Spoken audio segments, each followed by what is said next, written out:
जय माता दी दोस्तों। ओम नमः शिवाय। आप सभी का बहुत बहुत स्वागत है। आज हम लोग गुरुवार की व्रत कथा सुनेंगे। आप सभी कथा को सुनने से पहले वीडियो को लाइक ज़रूर करें, साथ ही में हमारे चैनल को सब्सक्राइब भी करें ताकि आप सभी को ऐसी ही कथाएं सुनने को मिलें और माता रानी की कृपा आप सभी पर बनी रहे। तो आइए प्रभु की कृपा से कथा को प्रारंभ करते हैं। बोलिए भगवान बृहस्पति देव की जय हो। प्राचीन समय की बात है। भारतवर्ष में एक प्रतापी और दानी राजा राज्य करता था। वह नित्य गरीबों और ब्राह्मणों की सहायता करता था। यह बात उसकी रानी को अच्छी नहीं लगती थी। वह ना ही गरीबों को दान देती थी और ना ही भगवान का पूजन ही किया करती थी। राजा को भी दान देने से मना करती थी। एक दिन राजा शिकार खेलने के लिए वन में गए हुए थे तो रानी महल में अकेली थी। उसी समय बृहस्पति देव साधु वेश में राजा के महल में भिक्षा के लिए आए और उन्होंने रानी से भिक्षा मांगी। तब रानी ने भिक्षा देने से इनकार किया और कहा, हे साधु महाराज, मैं तो दान पुण्य से तंग आ गई हूँ। मेरा पति सारा धन लुटाते रहता है। मेरी इच्छा है कि हमारा धन नष्ट हो जाए, फिर ना रहेगा बांस और ना बजेगी बांसुरी। साधु महात्मा ने कहा, देवी, तुम तो बड़ी विचित्र हो। धन और संतान तो सभी चाहते हैं। पुत्र और लक्ष्मी तो पापी के घर भी होने चाहिए।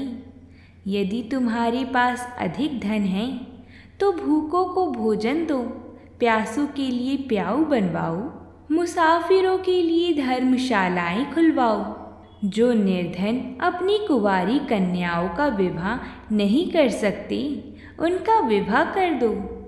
ऐसे और कई काम हैं जिनके करने से तुम्हारा यश पूरे लोक और परलोक में फैलेगा। परंतु रानी पर उपदेश का कोई प्रभाव ना पड़ा। वह बोली, महाराज, आप मुझे कुछ ना समझाएं। मैं ऐसा धन नहीं चाहती जो हर जगह बांटती फिरूं। साधु महात्मा ने उत्तर दिया, यदि तुम्हारी ऐसी ही इच्छा है तो तथास्तु। तुम ऐसा करना कि बृहस्पतिवार को घर को लीपकर पीली मिट्टी से अपना सिर धोकर स्नान करना, भट्टी चढ़ाकर कपड़े धोना। ऐसा करने से आपका सारा धन नष्ट हो जाएगा। इतना कहकर वह साधु महाराज वहाँ से चले गए। जैसा साधु महात्मा ने कहा था उसको करते हुए रानी ने केवल 3 बृहस्पतिवार ही बिताए थे कि उसकी सारी धन संपत्ति नष्ट हो गई। भोजन के लिए राजा का परिवार तरसने लगा। तब एक दिन राजा ने रानी से बोला कि रानी, तुम यहीं रहो, मैं दूसरे देश को जाता हूँ। क्योंकि यहाँ पर सभी लोग मुझे जानते हैं, इसलिए मैं यहाँ कोई छोटा कार्य नहीं कर सकता। ऐसा कहकर राजा परदेश चली गई। वहाँ वह जंगल से लकड़ी काट कर लाती और शहर में बेचा करती थी। इस तरह वह अपना जीवन व्यतीत करने लगी। इधर राजा के परदेश जाते ही रानी और दासी दुखी रहने लगी। एक बार जब रानी और दासी को 7 दिन तक बिना भोजन के रहना पड़ा तो रानी ने अपनी दासी से कहा कि दासी, पास ही के नगर में मेरी बहन रहती है, तुम उसके यहाँ से कुछ खाने को ले आओ, वो बहुत धनवान है। तब दासी रानी के बहन के घर गई। उस दिन गुरुवार था और रानी की बहन उस समय बृहस्पतिवार व्रत की कथा सुन रही थी। दासी ने रानी की बहन को आवाज़ लगाई और रानी का संदेश भी दिया, लेकिन रानी की बड़ी बहन ने कोई उत्तर नहीं दिया क्योंकि वह कथा के बीच में नहीं उठ सकती थी। तब दासी को बहुत क्रोध आया। दासी वापस अपनी रानी के घर आ गई और उसने रानी को उसकी बहन की सभी बात बताई। इधर रानी की बहन ने सोचा कि मेरी बहन की दासी आई थी, परंतु मैं उसे नहीं बोल सकी, इससे वह बहुत दुखी हुई होगी। कथा सुनकर और पूजन समाप्त करके वह अपनी बहन के घर आई और कहने लगी, बहन, मैं बृहस्पतिवार का व्रत कर रही थी। तुम्हारी दासी मेरे घर आई थी, परंतु जब तक कथा होती है तब तक ना तो उठते हैं और ना ही बोलते हैं, इसलिए मैं नहीं बोली। कहो दासी, क्यों गई थी? रानी बोली, बहन, तुमसे क्या छिपाऊं? हमारे घर में खाने तक को अनाज नहीं था। ऐसा कहते कहते रानी की आंखों में आंसू आ गए। उसने दासी समेत पिछले 7 दिनों से भूखे रहने तक की सारी बात बताई। रानी की बहन बोली, देखो बहन, भगवान बृहस्पति देव सबकी मनोकामना को पूर्ण करते हैं। देखो, शायद तुम्हारे घर में अनाज रखा होगा। पहले तो रानी को विश्वास नहीं हुआ, पर बहन के आग्रह करने पर दासी को अंदर भेजा। जब दासी अंदर गई तो उसे सचमुच अनाज से भरा हुआ एक घड़ा मिला। यह देखकर दासी को बड़ी हैरानी हुई। दासी रानी से कहने लगी, रानी सा, जब हमको भोजन नहीं मिलता तो हम व्रत ही तो करते हैं ना, इसलिए क्यों ना इनसे व्रत और कथा की विधि पूछ ली जाए ताकि हम भी व्रत कर सकें। तब रानी ने अपनी बहन से बृहस्पतिवार व्रत के बारे में पूछा। रानी की बहन ने बताया, बहन, बृहस्पतिवार के दिन व्रत में चने की दाल और मुनक्का से भगवान विष्णु का केले की जड़ में पूजन करें और दीपक जलाएं, व्रत कथा सुनें और पीला भोजन ही करें। इससे बृहस्पति देव प्रसन्न होते हैं। व्रत और पूजन विधि बताकर रानी की बहन अपने घर को लौट आई। 7 दिन के बाद जब गुरुवार आया तो रानी और दासी ने व्रत रखा। घुड़साल में जाकर चना और गुड़ लेकर आई, फिर उससे केले की जड़ और भगवान विष्णु का पूजन किया।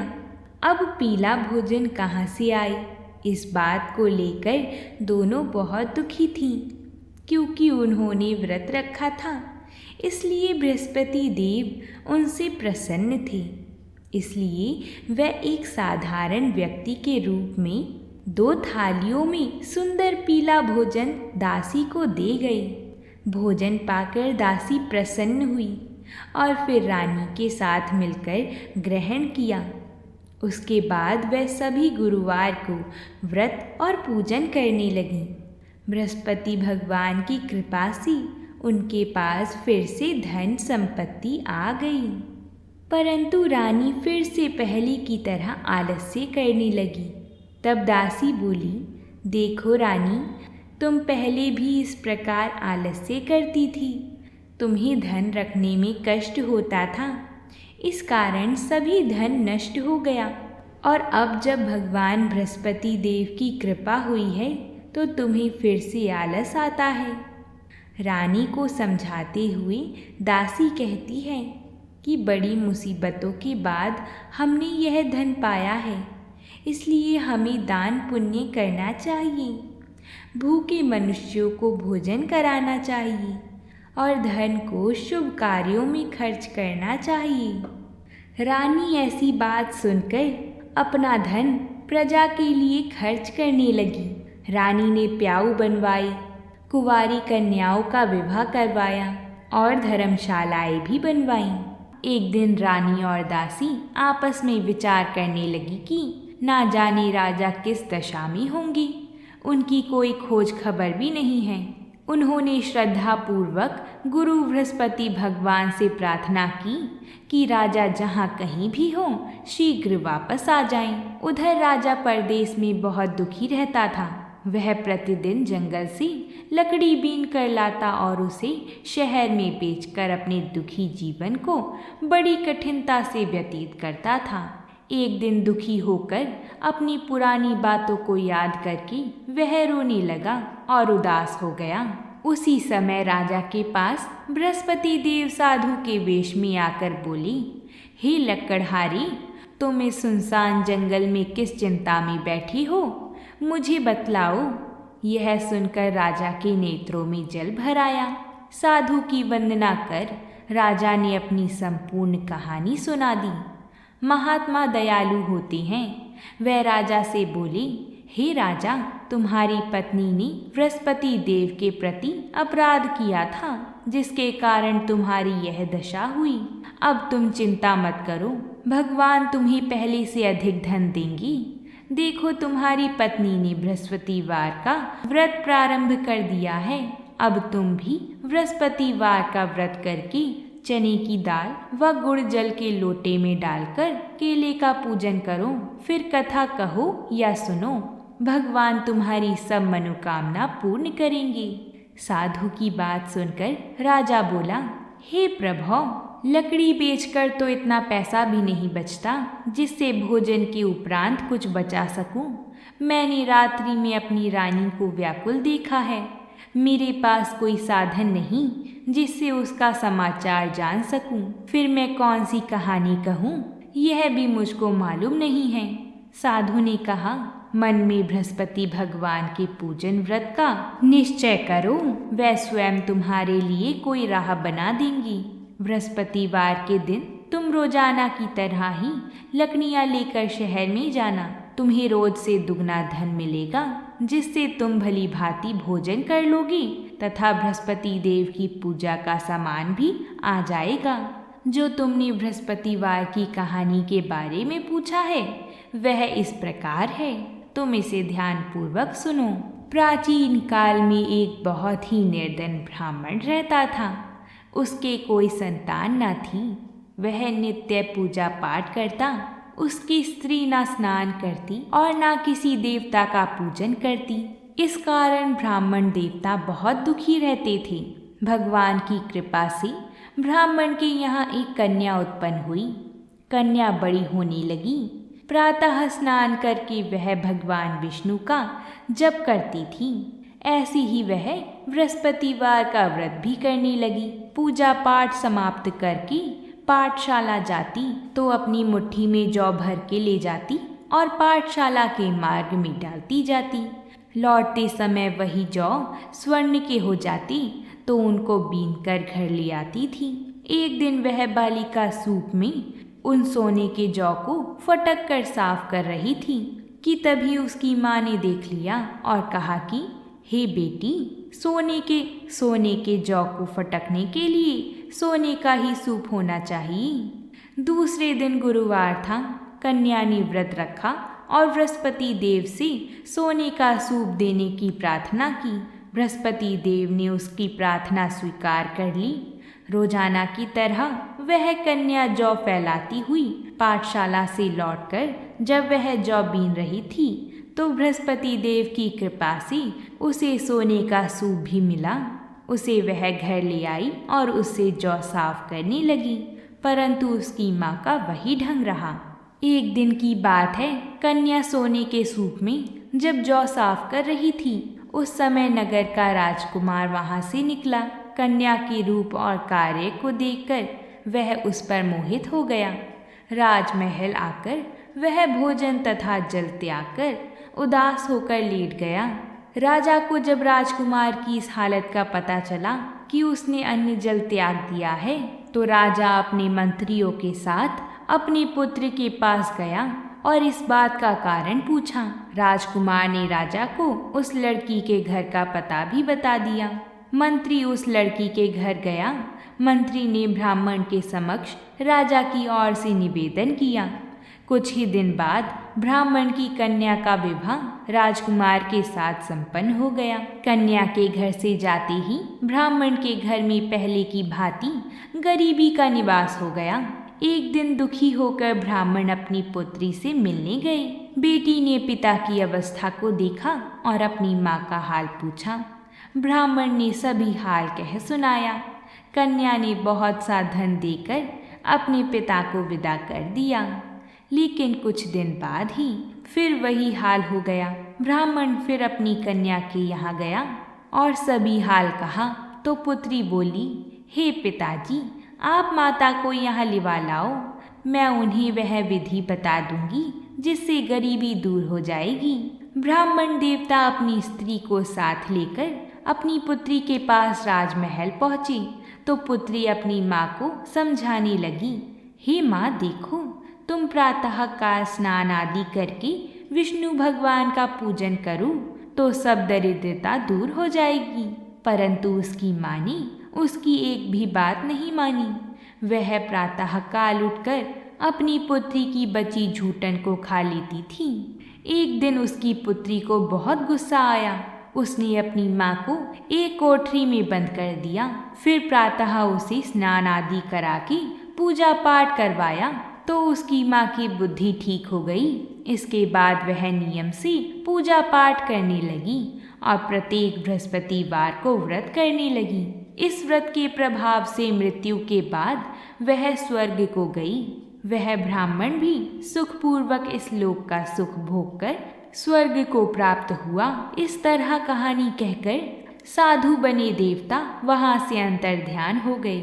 धीरे धीरे समय व्यतीत होने पर फिर बृहस्पतिवार का दिन आया। राजा जंगल में लकड़ी काटकर शहर में बेचने लगा। उसे उस दिन बाकी दिनों से अधिक धन मिला।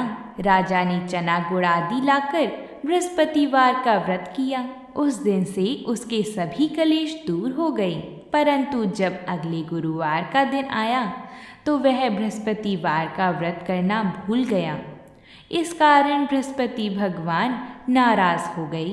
उस दिन उस नगर के राजा ने विशाल यज्ञ का आयोजन किया था तथा अपनी समस्त राज्य में घोषणा करवा दी थी कि सभी मेरे यहाँ भोजन करने आवे, किसी के घर में भी चूल्हा ना जले। इस आज्ञा को जो ना मानेगा उसको फांसी दे दी जाएगी। राजा की आज्ञा अनुसार राज्य के सभी वासी राजा के भोज में सम्मिलित हुए, लेकिन लकड़हारा कुछ देर से पहुंचा, इसलिए राजा उसको अपने साथ महल में ले गए। जब राजा लकड़हारे को भोजन करा रहे थे तो रानी की दृष्टि उस खुटी पर पड़ी जिस पर उसका हार लटका हुआ था। उसे हार खुटी पर लटका दिखाई नहीं दिया। रानी को निश्चय हो गया कि मेरा हार इस लकड़हारे ने चुरा लिया है। उसी समय सैनिक बुलवाकर उसको जेल में डलवा दिया गया। लकड़हारा जेल में विचार करने लगा कि ना जाने कौन से पूर्व जन्म के कर्म से मुझे यह दुख प्राप्त हुआ है, और जंगल में मिले साधु को याद करने लगा। तत्काल बृहस्पति देव साधु के रूप में प्रकट हो गए और कहने लगी, अरे मूर्ख, तूने बृहस्पति देवता की कथा नहीं की, उसी कारण तुझे यह दुख प्राप्त हुआ है। अब चिंता मत कर, बृहस्पतिवार के दिन जेल खाने के दरवाजे पर तुझे 4 पैसे पड़े मिलेंगी। उनसे तू बृहस्पतिवार की पूजा करना तो तेरा सभी कष्ट दूर हो जाएगा। अगले बृहस्पतिवार के दिन उसे जेल के द्वार पर 4 पैसे मिले। राजा ने पूजा का सामान मंगवाकर कथा कही और प्रसाद बांटा। उसी रात्रि में बृहस्पति देव ने उस नगर के राजा को स्वप्न में कहा, हे राजा, तूने जिसे जेल में बंद किया है उसे कल छोड़ देना, वह निर्दोष है। राजा प्रातः काल उठा और खुटी पर हार टंगा देखकर लकड़हारे को बुलाकर क्षमा मांगी तथा राजा के योग्य सुंदर वस्त्र आभूषण भेंट कर उसे विदा किया। गुरुदेव की आज्ञा अनुसार राजा अपने नगर को चल दिया। राजा जब नगर के निकट पहुंचा तो उसे बड़ा ही आश्चर्य हुआ कि नगर में पहले से अधिक बाग, तालाब और कुएं तथा बहुत सी धर्मशालाएं, मंदिर आदि बने हुए हैं। राजा ने पूछा कि यह किसका बाग और धर्मशाला है।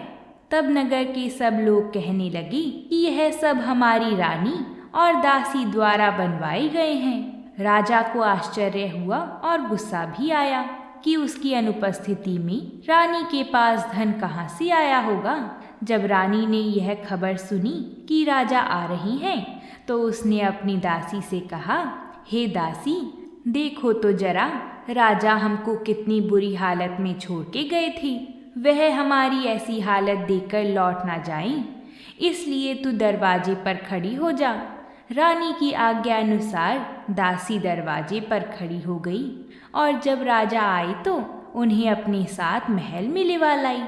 तब राजा ने क्रोध करके अपनी तलवार निकाली और पूछने लगा, बताओ यह धन तुम्हें कैसे प्राप्त हुआ है। तब रानी ने सारी कथा कह सुनाई। तब राजा ने निश्चय किया कि मैं रोजाना दिन में 3 बार कहानी कहा करूँगा और रोज व्रत किया करूँगा। अब हर समय राजा के दुपट्टे में चने की दाल बंधी रहती तथा दिन में 3 बार कथा कहता। एक रोज राजा ने विचार किया कि चलो अपनी बहन के यहाँ हो आऊं। इस तरह का निश्चय कर राजा घोड़े पर सवार होकर अपनी बहन के यहाँ चल दिया। मार्ग में उसने देखा कि कुछ आदमी एक मुर्दे को लिवा जा रहे हैं। उन्हें रोककर राजा कहने लगा, अरे भाइयों, मेरी बृहस्पतिवार की कथा सुन लो। वह बोले, लो, हमारा तो आदमी मर गया है, इनको अपनी कथा की पड़ी है। परंतु कुछ आदमी बोले, अच्छा कहो, हम तुम्हारी कथा भी सुनेंगे। तब राजा ने दाल निकाली और कथा कहनी शुरू कर दी। जब कथा आधी हुई तो मुर्दा हिलने लगा और जब कथा समाप्त हुई तो राम राम करके वह मुर्दा खड़ा हो गया। राजा आगे बढ़ा। उसे चलते चलते शाम हो गई। आगे मार्ग में उसे एक किसान खेत में हल चलाता हुआ मिला। राजा ने उससे कथा सुनने का आग्रह किया, लेकिन वह नहीं माना। राजा आगे चल पड़ा। राजा के हटते ही बैल पछाड़ खाकर गिर गई तथा किसान के पेट में बहुत जोर से दर्द होने लगा। उसी समय किसान की माँ रोटी लेकर आई। उसने जब देखा तो अपने पुत्र से सब हाल पूछा। बेटे ने सभी हाल बता दिया। बुढ़िया दौड़ती दौड़ती उस घुड़सवार के पास पहुंची और उससे बोली, मैं तेरी कथा सुनूंगी, तू अपनी कथा मेरे खेत पर ही चलकर कहना। राजा ने लौटकर बुढ़िया के खेत पर जाकर कथा कही, जिसके सुनते ही बैल खड़ी हो गई तथा किसान के पेट का दर्द भी बंद हो गया। राजा अपनी बहन के घर जा पहुंचा। बहन ने भाई की खूब मेहमान नवाजी करी। दूसरे रोज प्रातःकाल राजा जागा तो वह देखने लगा कि यहाँ सब लोग भोजन कर रहे हैं। राजा ने अपनी बहन से जब पूछा, ऐसा कोई मनुष्य है जिसने भोजन नहीं किया हो, जो मेरी बृहस्पतिवार की कथा सुन ले? बहन बोली, हे भैया, यह देश ऐसा ही है। यहाँ लोग पहले भोजन करते हैं, बाद में कोई अन्य काम करते हैं। फिर वह कुम्हार के घर गई जिसका लड़का बीमार था। उसे मालूम हुआ कि उसके यहाँ 3 दिन से किसी ने भी भोजन नहीं किया है। रानी ने अपने भाई की कथा सुनने के लिए कुम्हार से कहा। वह तैयार हो गया। राजा ने जाकर बृहस्पतिवार की कथा कही, जिसको सुनकर उसका लड़का ठीक हो गया। अब तो राजा की प्रशंसा होने लगी। एक दिन राजा ने अपनी बहन को कहा, हे बहन, मैं अब अपने घर जाऊंगा, तुम भी तैयार हो जाओ। राजा की बहन ने अपनी सास से अपने भाई के साथ जाने की आज्ञा मांगी तो सास बोली, हाँ चली जा, मगर अपने लड़के को मत ले जाना, क्योंकि तेरे भाई के कोई संतान नहीं है। बहन ने अपने भाई से कहा, हे भैया, मैं तो चलूँगी, मगर कोई बालक नहीं जाएगा। तब राजा अपनी बहन को भी छोड़कर दुखी मन से अपनी नगर को लौट आया। राजा ने अपनी रानी से सारी कथा बताई और बिना भोजन किए वह शैया पर लेट गया। रानी बोली, हे प्रभु, बृहस्पति देव ने हमें सब कुछ दिया है, वह हमें संतान अवश्य देंगे। उसी रात बृहस्पति देव ने राजा को स्वप्न में कहा, हे राजा, उठ जा और सभी सोच त्याग दे, तेरी रानी गर्भवती है। राजा को यह जानकर बड़ी खुशी हुई। 9वें महीने में रानी के गर्भ से एक सुंदर पुत्र पैदा हुआ। तब राजा बोला, हे रानी, स्त्री बिना भोजन के रह सकती है, परंतु बिना कहे नहीं रह सकती। जब मेरी बहन आएगी तो तुम उससे कुछ मत कहना। रानी ने हाँ कर दी। जब राजा की बहन ने यह शुभ समाचार सुना तो वह बहुत खुश हुई तथा बधाई लेकर अपने भाई के यहाँ आई। रानी ने तब उसे आने का उल्हाना दिया। जब भाई अपने साथ ला रहे थे तब टाल गई, उनके साथ ना आई और आज अपने आप ही भागी भागी बिना बुलाए आ गई। तो राजा की बहन बोली, भाई मैं इस प्रकार ना कहती तो तुम्हारे घर औलाद कैसी होती। बृहस्पति देव सभी कामनाएं पूर्ण करते हैं। जो सद्भावना पूर्वक बृहस्पतिवार का व्रत करता है एवं कथा पढ़ता है अथवा सुनता है और दूसरे को सुनाता है, बृहस्पति देव उसकी सभी मनोकामना पूर्ण करते हैं, उनकी सदैव रक्षा करते हैं। जो संसार में सद्भावना से गुरुदेव का पूजन एवं व्रत सच्चे हृदय से करते हैं, उनकी सभी मनोकामना वैसे ही पूर्ण होती हैं जैसे सच्ची भावना से रानी और राजा ने बृहस्पति देव की कथा का गुणगान किया तो उनकी सभी इच्छाएं बृहस्पति देव जी ने पूर्ण की। अनजाने में भी बृहस्पति देव की उपेक्षा ना करें, ऐसा करने से सुख शांति नष्ट हो जाती है। इसलिए सबको कथा सुनने के बाद प्रसाद लेकर ही जाना चाहिए। हृदय से उनका मनन करते हुए जयकारा बोलना चाहिए। बृहस्पति देव जी की जय हो। अगर आप सभी को हमारी ये कथा पसंद आई हो तो वीडियो को लाइक ज़रूर करिएगा। प्रेम से बोलिए जय माता दी।